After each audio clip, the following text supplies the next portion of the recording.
Hey everybody, Gears here, and 1 inch by 2 foot by 2 foot project panel, Home Depot. These a few months ago were only $6. The other day they were a full 10. Holy crap, what a ripoff. But this is probably what I'm going to be using for the basis of the wing. I had thought I was going to go a lot wider with the wing, but now I'm seeing the actual size and how it all works in relation to each other, and I think that would be far too unstable. Having wings stretched out that far with nacelles on top of them, it'll be too much for my nerves, at least. So I'm probably going to stick with 2 feet. That'll make it just a little wider than the R2 dome, and then putting the nacelles on the ends of those. We'll see how I attach them. I'm not quite sure yet how this is all going to work out. But this is a quick drawing to see how it could work out. So with a 4-inch base or a 6-inch base going up to an 8-inch middle or a 10-inch middle, originally I just picked an arbitrary point and that was just too sharp for the reference material. And I do need to print some reference material out for myself so I can see what I'm working on. Not that there's a lot of good reference for the N1 Starfighter that isn't fan-made rather than actual. And that's part of my problem is there's a lot of fan-made images of the ship out there, but none of them, the ones from the movie, anytime you see them, they've got such motion blur on them that you can barely tell what's going on in a lot of cases. So that's unfortunate. But as a quick dive, that's probably about it. I think I like the 4x8 here rather than the 6x10. If I was going with wider wings, I'd probably go with the 6x10.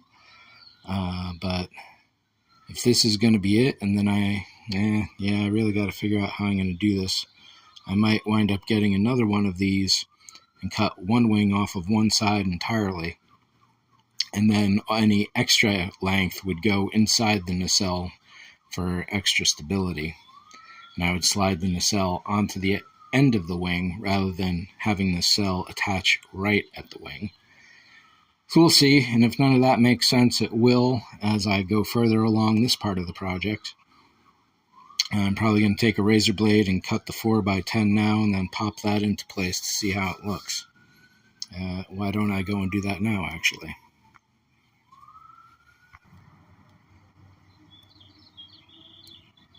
So yeah, something like that, and then my original idea was to have this 6-inch, this is a 4-foot piece of cylinder, cut it down into 2-foot pieces, and then for a nose cone, one of my buddies just said this idea is whack.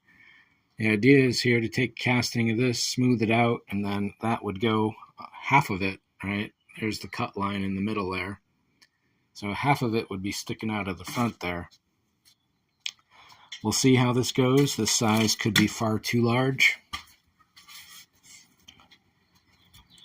Especially considering my new wing situation.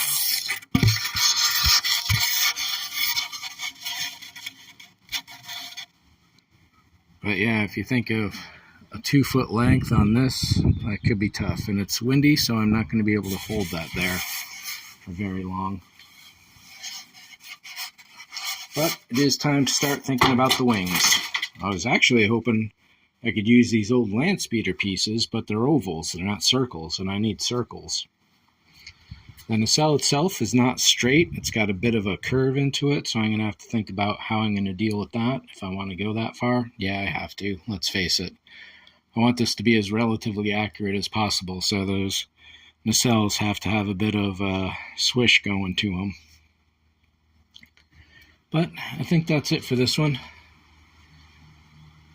Definitely not going to be how I imagined it, but that's the way things work out, is you dream big and then reality chops things into place for you.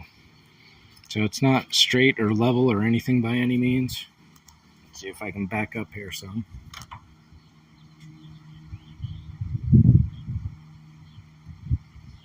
But yeah, it'll be something like this.